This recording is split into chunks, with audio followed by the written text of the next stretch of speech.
Easy ആയിട്ടുള്ള അതുപോലെ തന്നെ ഹെൽത്തി ആയിട്ടുള്ള ഒരു ബ്രേക്ക്ഫാസ്റ്റ് റെഡിയാക്കാം. നമ്മുടെ പഴം പുട്ട് എന്ന് പറയുമ്പോൾ കുറേ ആളുകൾ ഈ ഒരു റെസിപ്പി ട്രൈ ചെയ്തിട്ടുണ്ടാവാം. കുറച്ച് ആളുകൾക്ക് അറിയാൻ പറ്റില്ലായിരിക്കും ഈ രീതിയിൽ നമുക്ക് പുട്ടുണ്ടാക്കാം എന്നുള്ളത്. അറിയാത്ത ആളുകൾക്ക് വേണ്ടിയിട്ടാണ് നമ്മളിപ്പോൾ ഈ ഒരു റെസിപ്പി ചെയ്യുന്നത്. അപ്പോൾ ഇത് നമുക്ക് ജോലി എളുപ്പമാക്കുന്ന ഒരു റെസിപ്പിയാണ്. എന്താണെന്ന് വെച്ചിട്ടുണ്ടെങ്കിൽ ഇപ്പോൾ നമ്മൾ ഏത്തപ്പഴം പുഴുങ്ങി പുട്ടിൻ്റെ കൂടെ കഴിക്കുന്നതിന് പകരം ഏത്തപ്പഴവും കൂടി ചേർത്തിട്ട് കുക്ക് ചെയ്തെടുക്കുമ്പോൾ പുട്ട് വേവിച്ചെടുക്കാൻ കുറച്ച് സമയം എടുക്കും എന്നല്ലാതെ വളരെ എളുപ്പത്തിൽ ജോലി കഴിയും. അപ്പോൾ നമുക്ക് ഒരു പാത്രത്തിൽ തന്നെ രണ്ട് കാര്യങ്ങൾ ഒരുമിച്ച് ചെയ്തെടുക്കാം. അപ്പോൾ നമ്മൾ പുട്ട് ഉണ്ടാക്കിയിട്ട് പഴം വേറെ കുക്ക് ചെയ്തെടുക്കുകയാണെന്നുണ്ടെങ്കിൽ നമ്മൾ രണ്ട് പാത്രത്തിൽ രണ്ടും വേവിച്ചെടുക്കുകയാണല്ലോ ചെയ്യുന്നത്. ഇതാകുമ്പോൾ ഒരു പുട്ടുകുറ്റിയിൽ തന്നെ നമുക്ക് എളുപ്പത്തിൽ ഉണ്ടാക്കാൻ പറ്റുന്ന റെസിപ്പിയാണ്. അപ്പോൾ നമുക്ക് ഈസി ആയിട്ടുള്ള ഈ ഒരു ബ്രേക്ക്ഫാസ്റ്റ് റെഡിയാക്കിയിട്ട് നമ്മുടെ കുട്ടികൾക്കും കൊടുക്കാം. കുട്ടികൾക്കാണെങ്കിലും നന്നായിട്ട് ഇഷ്ടപ്പെടും. കുട്ടികൾക്ക് കൊടുക്കുമ്പോൾ നമ്മൾ കുറച്ചുകൂടി മധുരമൊക്കെ ചേർത്തിട്ട് ഉണ്ടാക്കി കൊടുക്കുകയാണെങ്കിൽ കുറച്ചുകൂടി നന്നായിട്ടിരിക്കും. അപ്പോൾ കുട്ടികളുടെ കാര്യം ഞാൻ പ്രത്യേകിച്ച് പറയുന്നത് എന്താണെന്ന് വെച്ചാൽ ചില കുട്ടികൾ ഇതുപോലെ വെറൈറ്റി ആയിട്ടൊക്കെ പുട്ടുണ്ടാക്കി കൊടുത്താലേ കഴിക്കുള്ളൂ. നമ്മൾ സാധാരണ ഉണ്ടാക്കി കൊടുക്കുന്ന പോലെ പുട്ടുണ്ടാക്കി കൊടുത്തിട്ടുണ്ടെങ്കിൽ കഴിക്കാറില്ല. അതുകൊണ്ടാണ് കുട്ടികൾ ആരും എടുത്തു പറയുന്നത്.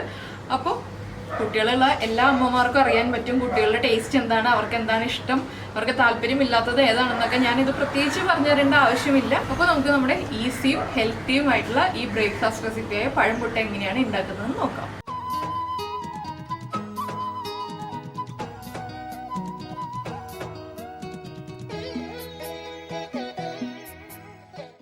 നമുക്ക് നമ്മുടെ പഴം പുട്ടുണ്ടാക്കുന്നതിന് ആവശ്യമായിട്ടുള്ള ഇൻഗ്രീഡിയൻസ് നോക്കാം. നമ്മളിപ്പോൾ ഏത്തപ്പഴം എടുത്തിട്ടുണ്ട്, അതുപോലെ തന്നെ പുട്ടുപൊടി, തേങ്ങ ചിരവിയത്, പിന്നെ നമ്മൾ പുട്ടുണ്ടാക്കുമ്പോൾ എപ്പോഴും ചേർക്കുന്നത് ഉപ്പും വെള്ളമാണ്. അപ്പോൾ ഇത് 1 കപ്പ് പുട്ടുപൊടിയാണ് ഞാൻ എടുത്തിരിക്കുന്നത്. നമ്മുടെ മെഷറിംഗ് കപ്പിന് 1 കപ്പ്. അതിലേക്ക് ഈ ഒരു വലിപ്പത്തിലുള്ള ഏത്തപ്പഴം എടുത്ത് വെച്ചു എന്നുള്ളൂ. ഇത് മുഴുവൻ ഉപയോഗിക്കുന്നില്ല. എന്താണെന്ന് വെച്ചിട്ടുണ്ടെങ്കിൽ 1 കപ്പ് പുട്ടുപൊടി എടുക്കുമ്പോൾ ഇതിൻ്റെ പകുതി മതിയാവും ഏത്തപ്പഴം. അപ്പോൾ നിങ്ങൾക്ക് ഈ പഴുപ്പിൻ്റെ പാകം കാണിച്ചു തരാൻ വേണ്ടിയിട്ടാണ് ഞാൻ ഈ പഴം എടുത്ത് വെച്ചത്. ഇതുപോലെ ഉള്ള പഴം, ഒരുപാട് അങ്ങ് കളർ മാറി ബ്ലാക്ക് കളറിൽ തൊലിയായിട്ടുള്ള പഴം എടുക്കരുത്. എന്താ പറയുക, അതൊരു സുഖമില്ലാത്തൊരവസ്ഥയാണ് പഴുപ്പ് കൂടിയ പഴം. പക്ഷേ കഴിക്കാൻ ടേസ്റ്റ് പഴുപ്പ് കൂടിയ പഴമാണ്. ഇതിപ്പോൾ നമ്മൾ പഴംപൊരിക്കൊക്കെ എടുക്കുന്ന പഴത്തിൻ്റെ പാകം, ആ പഴുപ്പിലുള്ള പഴമാണിത്. അപ്പോൾ നമുക്ക് ആദ്യം ഈ പുട്ടുപൊടി നനച്ചെടുക്കാം.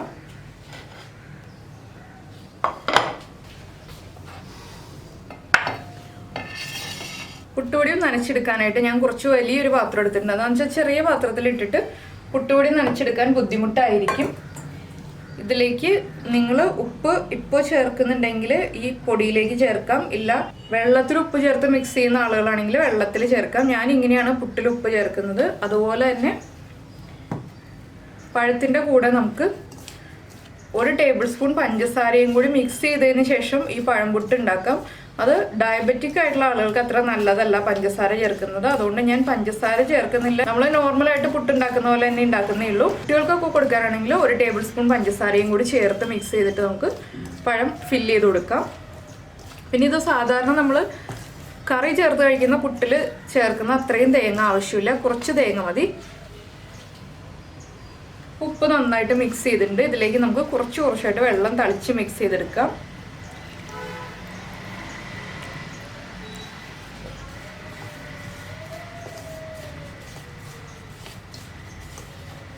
അപ്പോൾ ആദ്യമായിട്ട് പുട്ടൊക്കെ ഉണ്ടാക്കുന്ന ആളുകളാണെങ്കിൽ വെള്ളം ഒരുമിച്ച് തന്നെ ഒഴിച്ചു കൊടുക്കരുത്, വെള്ളം കൂടിപ്പോവും.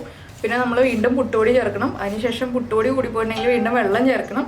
അങ്ങനെ മാറി മാറി ചേർത്തുകൊണ്ടിരിക്കുമ്പോൾ നമ്മൾ പുട്ടുപൊടി നനയ്ക്കുമ്പോൾ അളവ് കൂടിപ്പോകും. അതെന്ന് വെച്ചാൽ 1 കപ്പല്ലേ ഉള്ളൂ, ഒരാൾക്ക് കഴിക്കാനല്ലേ ഉണ്ടാവുള്ളൂ എന്നൊന്നും വിചാരിക്കേണ്ട. പുട്ടുപൊടി നനഞ്ഞു വരുമ്പോൾ അളവ് കൂടും.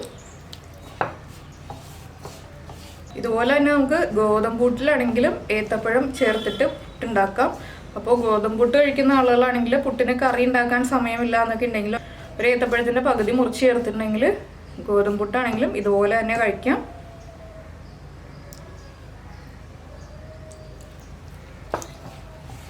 ഇപ്പോൾ നമ്മൾ നമ്മുടെ പുട്ടുപൊടി നനച്ചെടുത്തിട്ടുണ്ട്. അപ്പോൾ ഞാൻ കഴിഞ്ഞ പ്രാവശ്യം പുട്ടുണ്ടാക്കിയപ്പോൾ, അതായത് നമ്മുടെ പുട്ടും പയറും ഉണ്ടാക്കിയപ്പോൾ എനിക്ക് കുറച്ച് കമൻസ് വന്നിരുന്നു ഫേസ്ബുക്കിലൊക്കെ.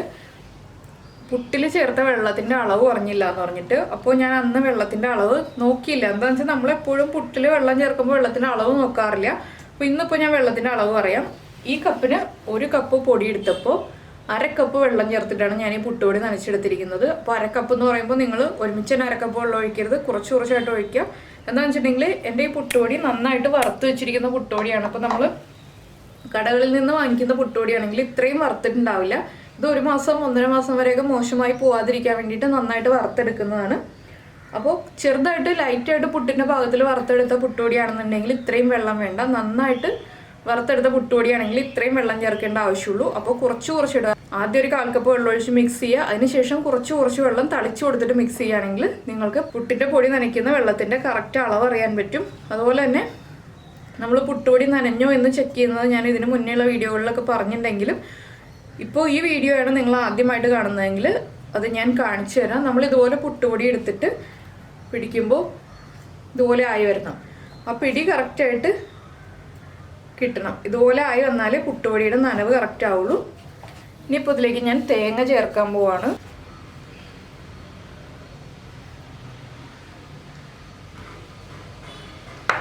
തേങ്ങയും ചേർത്തിട്ട് ഒന്നുകൂടി ഒന്ന് മിക്സ് ചെയ്തെടുക്കുക. അത്രയേ ഉള്ളൂ, കുറേ മിക്സ് ചെയ്യേണ്ട ആവശ്യമില്ല.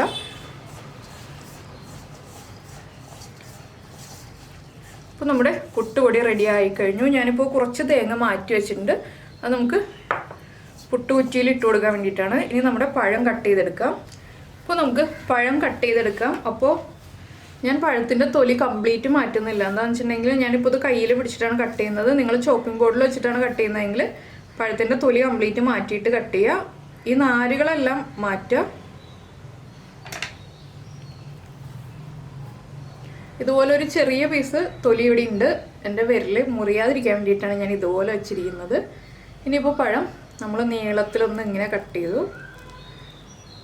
ഇത് ഈ വലിപ്പത്തിൽ തന്നെ കട്ട് ചെയ്യണമെന്നില്ല, റൗണ്ടിൽ കട്ട് ചെയ്തിട്ട് ചേർക്കാം.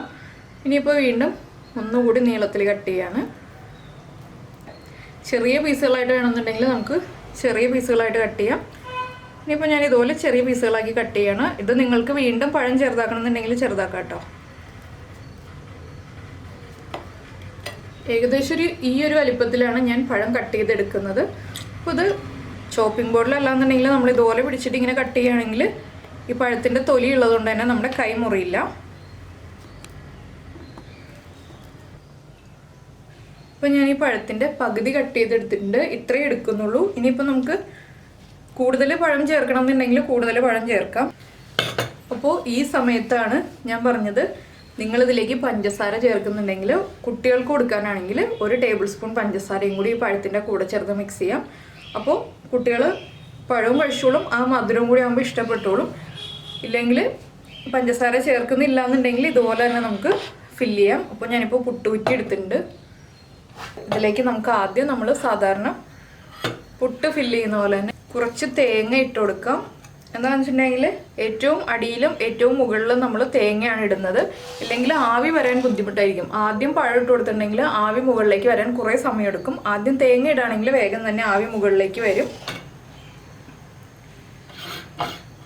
ഇതിലേക്ക് നമുക്ക് പുട്ടുപൊടി ഇട്ട് കൊടുക്കാം. അപ്പോൾ ഞാൻ കൈ കൊണ്ടാണ് ഇടുന്നത്. നിങ്ങൾക്ക് സ്പൂൺ ഉപയോഗിച്ചിട്ടുണ്ടെങ്കിൽ സ്പൂൺ ഉപയോഗിച്ചിടാം. ഇനി ഇതിൻ്റെ മുകളിലായിട്ട് നമുക്ക് നമ്മൾ കട്ട് ചെയ്ത് വെച്ചിരിക്കുന്ന പഴം ഇട്ട് കൊടുക്കാം. ഇത് പ്രത്യേകിച്ച് ഇത്ര സ്പൂൺ എന്നൊന്നും പറയാനില്ല, നിങ്ങൾക്ക് എത്ര ആവശ്യമുണ്ടോ അതുപോലെ ഇട്ട് കൊടുക്കുക. ഇനി വീണ്ടും നമുക്ക് പുട്ടുപൊടി ഇട്ട് കൊടുക്കാം. അപ്പോൾ 2 ലെയർ പഴം മതി എന്നുണ്ടെങ്കിൽ ആദ്യം കുറച്ച് പുട്ടുപൊടി ഫില്ല് ചെയ്യുക, അതിനുശേഷം പഴം ഇട്ട് കൊടുക്കുക, അതിനുശേഷം വീണ്ടും പുട്ടുപൊടി ഫില്ല് ചെയ്യുക, വീണ്ടും പഴം ഇട്ട് കൊടുക്കുക. അങ്ങനെ ചെയ്യാം. ഞാനിപ്പോൾ 3 ലെയർ, ഞാനിപ്പോൾ പൊടി ഇടുന്നതനുസരിച്ച് നമുക്ക് വ്യത്യാസം വരുത്താം.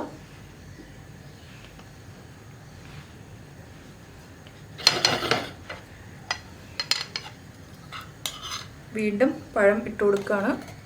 അപ്പോൾ ഇത് സാധാരണ പുട്ട് കുക്കാവുന്നതിനേക്കാൾ കുറച്ചധികം സമയം എടുക്കും പുട്ട് കുക്കായി വരാൻ. എന്താണെന്ന് വെച്ചാൽ നമ്മുടെ പഴം കുക്കായി വരാനുള്ള സമയം കൂടി നമ്മൾ കാണണം. അങ്ങനെയാണെങ്കിൽ സാധാരണ ബ്രേക്ക്ഫാസ്റ്റ് റെഡിയാക്കാൻ വേഗം തന്നെ പുട്ട് കുക്ക് ചെയ്തെടുക്കുന്ന അത്രയും സ്പീഡിൽ നമുക്ക് ഈ പഴം പുട്ട് കുക്ക് ചെയ്തെടുക്കാൻ പറ്റില്ല. വീണ്ടും പുട്ടുപൊടി,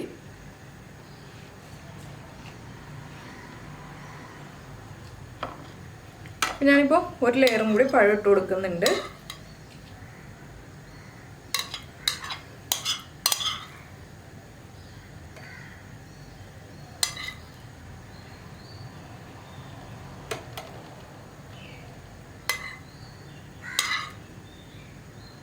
അപ്പോൾ ഈ പൊടി എന്ന് പറയുന്നത് ഈ പുട്ടുകുറ്റിക്ക് 1.5 കുറ്റി പുട്ടുണ്ടാക്കാനുള്ള പുട്ടുപൊടിയാണ് 1 കപ്പ് പുട്ടുപൊടി എന്ന് പറഞ്ഞിട്ടുണ്ടെങ്കിൽ. അപ്പോൾ അത് നിങ്ങളുടെ പുട്ടുകുറ്റിയുടെ വ്യത്യാസം അനുസരിച്ച് നിങ്ങൾക്ക് നിങ്ങളുടെ വീട്ടിലുള്ള മെമ്പേഴ്സിൻ്റെ എണ്ണം അനുസരിച്ച് എത്ര വേണം പൊടിയുടെ അളവ് എന്നുള്ളതൊക്കെ തീരുമാനിക്കുക. വീണ്ടും നമ്മൾ ലാസ്റ്റ് ലെയർ പുട്ടുപൊടി ഫില്ല് ചെയ്യാണ്. പുട്ടുപൊടി ഫില്ല് ചെയ്യുമ്പോൾ എപ്പോഴും പ്രസ് ചെയ്ത് ഫില്ല് ചെയ്യരുത്. ഇനി നമുക്ക് ഏറ്റവും മുകളിലായിട്ട് തേങ്ങ വെച്ച് കൊടുക്കാം. അപ്പോൾ ഇത്രയേ ഉള്ളൂ, നമ്മുടെ പുട്ട് നമ്മൾ ഫില്ല് ചെയ്ത് കഴിഞ്ഞു. ഇനി നമുക്ക് വെള്ളം തിളപ്പിച്ചിട്ട് ഈ പുട്ടുകൂടത്തിൻ്റെ മുകളിലേക്ക് വെച്ച് കൊടുക്കാം. അപ്പോൾ നമ്മൾ വെള്ളം തിളപ്പിക്കാൻ വെച്ചിട്ട് വെള്ളം തിളച്ച് ആവി വന്നു തുടങ്ങുന്നുണ്ട്. നമുക്ക് ഇതിൻ്റെ മുകളിലേക്ക് ഈ പുട്ടുകുറ്റി വെച്ച് കൊടുക്കാം. ഇപ്പോൾ നമ്മൾ ഹൈ ഫ്ലെയിമിൽ തന്നെയാണ് വയ്ക്കുന്നത്. അപ്പോൾ ഞാൻ സാധാരണ ഇവിടെ ചെയ്യാറുള്ള രീതി എങ്ങനെയാണെന്ന് വെച്ചിട്ടുണ്ടെങ്കിൽ നന്നായിട്ട് ആവി വന്നു കഴിയുമ്പോൾ ഫ്ലെയിം കുറച്ച് വയ്ക്കും. ഒരു 2 മിനിറ്റ് ഫ്ലെയിം കുറച്ച് വെച്ചിട്ട് കുക്ക് ചെയ്യും. ഇത് നന്നായിട്ട് ആവി വരട്ടെ. നന്നായിട്ട് ആവി വന്നു കഴിഞ്ഞിട്ട് നമുക്ക് അടച്ചിട്ട് ഫ്ലെയിം കുറച്ച് വയ്ക്കാം. നിങ്ങൾക്ക് ഈ പുട്ട് കുറ്റിയിലല്ലാതെ ഇപ്പോൾ നിങ്ങൾ ചിരട്ടപ്പുട്ടായിട്ട് യൂസ് ചെയ്യുന്ന സ്റ്റീലിൻ്റെ തന്നെ കുറ്റി ഉണ്ടല്ലോ, ചെറിയ പുട്ടുകുറ്റി. അപ്പോൾ ആ ചെറിയ പുട്ടുകുറ്റിയിലാണെങ്കിലും അടിയിൽ കുറച്ച് തേങ്ങ ഇട്ടതിന് ശേഷം നമ്മൾ വീണ്ടും കുറച്ച് പുട്ടുപൊടി ഇട്ട് കൊടുക്കുക തേങ്ങയുടെ മുകളിലായിട്ട്. അതിൻ്റെ മുകളിലേക്ക് പഴം വെച്ചിട്ട് കുറച്ചുകൂടി പുട്ടുപൊടി ഇടുക, വീണ്ടും പഴം വയ്ക്കുക. ആ രീതിയിലും പുട്ടുണ്ടാക്കാവുന്നതേ ഉള്ളൂ. ഈ പുട്ടുകുറ്റി തന്നെ വേണമെന്നില്ല ഇങ്ങനെ പഴം പുട്ടുണ്ടാക്കുന്നതിന്. എല്ലാ പുട്ട് റെസിപ്പീസും നമുക്ക് അതിലും ചെയ്യാം ഇതിലും ചെയ്യാം. അപ്പോൾ ഞാൻ അത് അധികം യൂസ് ചെയ്യാറില്ല. ഞാൻ ഈ പുട്ടുകുറ്റിയാണ് എപ്പോഴും യൂസ് ചെയ്യാറുള്ളത്. അതുകൊണ്ടാണ് ഞാൻ ഇതിൽ തന്നെ ചെയ്ത് കാണിക്കുന്നത്. കുറച്ചുകൂടി കുട്ടികൾക്കൊക്കെ ഒരു അട്രാക്ഷൻ തോന്നാൻ ഭംഗി ആ ചിരട്ടപ്പുട്ടിൻ്റെ പുട്ടുകുറ്റി ആയിരിക്കും. അപ്പോൾ എന്താണെന്ന് വെച്ചാൽ ചെറിയ നമ്മൾ ചിരട്ട കമിഴ്ത്തി വെച്ച പോലെ തന്നെ ഇരിക്കുമ്പോൾ കാണാൻ കുറച്ചുകൂടി ഭംഗി ഉണ്ടാവും. അപ്പോൾ നമ്മുടെ പുട്ടിന് ആവി വന്ന് തുടങ്ങുന്നുണ്ട്. ആവി വന്നു കഴിയുമ്പോൾ അടച്ചു വെച്ചിട്ട് ഫ്ലെയിം കുറച്ച് വയ്ക്കുക. അതിനുശേഷം 2 മിനിറ്റാണ് ഞാൻ കുക്ക് ചെയ്തെടുക്കുന്നത്.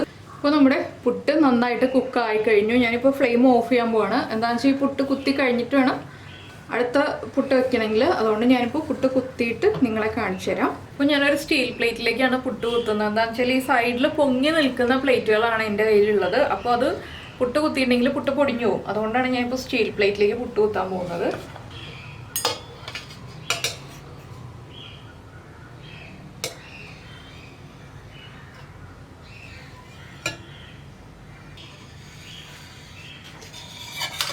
അപ്പോൾ നമ്മളിതാ പുട്ട് കുത്തി കഴിഞ്ഞു. അപ്പോൾ നിങ്ങൾക്ക് കാണാൻ പറ്റും, ഇത് കണ്ടോ, നമ്മളിട്ട ആ പഴം 3 ലെയറായിട്ട് ഇതുപോലെ ഉണ്ട്. ഞാനിത് പ്രസൻറ്റ് ചെയ്യുന്നത് വേറെ പ്ലേറ്റിലാണ്. അപ്പോൾ നമ്മുടെ പഴം പുട്ട് റെഡി ആയി കഴിഞ്ഞു. അപ്പോൾ വളരെ ഈസി ആയിട്ടുള്ള പരിപാടിയല്ലേ. ഇപ്പോൾ നമ്മൾ പുട്ടിൻ്റെ കൂടെ ഏത്തപ്പഴം പുഴുങ്ങിയതാണ് കഴിക്കുന്നതെങ്കിൽ പഴം വേറെ പുഴുങ്ങിയെടുക്കേണ്ട. ഹെൽത്തി ആയിട്ടുള്ള ഈസി ആയിട്ടുള്ള ബ്രേക്ക്ഫാസ്റ്റാണിത്. പുട്ടും പഴവും ഇനി കുഴച്ച് കഴിച്ചാൽ മതി. അപ്പോൾ പഴം പുഴുങ്ങാനുള്ള സമയം പോവില്ല. 2 കുക്കിംഗ് ചെയ്യേണ്ട ബാച്ചിലേഴ്സിനാണെങ്കിലും ജോലിക്ക് പോകുന്ന ആളുകൾക്കാണെങ്കിലും വീട്ടമ്മമാർക്കാണെങ്കിലും എളുപ്പത്തിൽ ഉണ്ടാക്കാൻ പറ്റിയ ബ്രേക്ക്ഫാസ്റ്റാണ്. ബ്രേക്ക്ഫാസ്റ്റായിട്ട് നമുക്ക് യൂസ് ചെയ്യാം. അതുപോലെ തന്നെ ഈവനിങ് സ്നാക്കായിട്ട് യൂസ് ചെയ്യാം, ഡിന്നറിന് യൂസ് ചെയ്യാം. അതൊക്കെ നമ്മുടെ ചോയ്സ് അനുസരിച്ച് വ്യത്യാസം വരുത്താം. അപ്പോൾ എല്ലാവരും ഈ ഒരു റെസിപ്പി ട്രൈ ചെയ്തതിന് ശേഷം ഫീഡ്ബാക്ക് അറിയിക്കുക. അതുപോലെ തന്നെ കുക്കിംഗ് ഇഷ്ടമുള്ള ആളുകൾക്ക് നിങ്ങൾ ഈ വീഡിയോ ഷെയർ ചെയ്ത് കൊടുക്കുക. അങ്ങനെയാകുമ്പോൾ നമ്മുടെ വീഡിയോ കൂടുതൽ ആളുകളിലേക്ക് എത്തും. കൂടുതൽ റെസിപ്പീസ് നമുക്കും ഷെയർ ചെയ്ത് കിട്ടും. അപ്പോൾ എനിക്ക് ഇതുപോലെ ഇടയ്ക്ക് ആളുകൾ റെസിപ്പി ഷെയർ ചെയ്ത് തരാറുണ്ട്. അതുകൊണ്ടാണ് ഞാൻ പറഞ്ഞത്. അപ്പോൾ ഇതിപ്പോൾ ഒരു ചെറിയ സൗണ്ട് കേൾക്കുന്നുണ്ട്. അതെന്താണെന്ന് വെച്ചാൽ ഞാനിപ്പോൾ ഇവിടെ ചന്ന മസാല ഉണ്ടാക്കിക്കൊണ്ടിരിക്കുകയാണ് അടുത്ത ദിവസത്തേക്കായിട്ട്. സവാള വഴറ്റുന്ന സൗണ്ടാണ്. സവാള സ്റ്റൗവിൽ വെച്ചിട്ടാണ് ഞാനിത് പറയുന്നത്. അതുകൊണ്ടാണ് ആ ഒരു സൗണ്ട് വരുന്നത്. അതുപോലെ തന്നെ കമൻറ്റ് ചെയ്യാനും ലൈക്ക് ചെയ്യാനും സബ്സ്ക്രൈബ് ചെയ്യാത്ത ആളുകൾ സബ്സ്ക്രൈബ് ചെയ്യാനും മറന്നു പോകരുത്. നമുക്ക് നമ്മുടെ അടുത്ത റെസിപ്പിയുമായിട്ട് അടുത്ത ദിവസം കാണാം. ബൈ.